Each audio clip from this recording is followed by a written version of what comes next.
যাবত প্রায় 3 বছর ধরে আমাকে বহুবার হুমকি দেওয়া হয়েছে, তোমাকে ব্ল্যাক লিস্ট করা হবে, সৌদি আরব যাওয়া বন্ধ করা হবে। তো তোমরা আবার সৌদি আরব যাওয়া বন্ধ করবা, তার আগে আমার দয়াল নবী আমাকে 25 বার হজ করাইছে। আমাকে বন্ধ করে দাও, তোমার দেশে আমি না গেলাম, অসুবিধা নাই।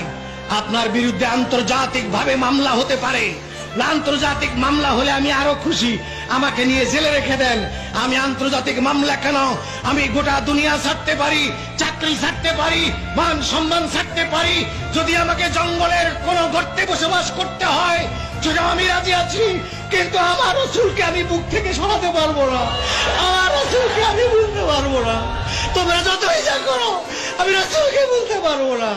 আমি মনে করি পৃথিবীর শ্রেষ্ঠ আলেম, পৃথিবীর সবচাইতে বড় আলেম, পৃথিবীর 700 কোটি মানুষের শ্রেষ্ঠ জ্ঞানী ব্যক্তি, আলেম ব্যক্তি, তার ভিতরে যদি আমার নবীর প্রেম না থাকে, তার ভিতরে যদি নবীর আদব না থাকে, আমি তাকে আমার পায়ের জুতার সুতলা মনে করি, এর বেশি মনে করতে পারি না।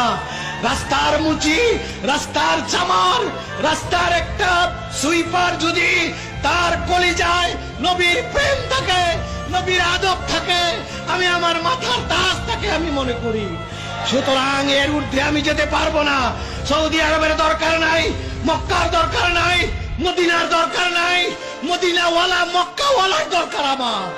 তার কাছে আমি থাকতে চাই, বেহেশতের দরকার নাই, জাহান্নাম থেকে বাঁচতে চাই না, আমি বাঁচতে চাই মরার পরে আমার কবর হবে আমার নবীর কদমের তলে।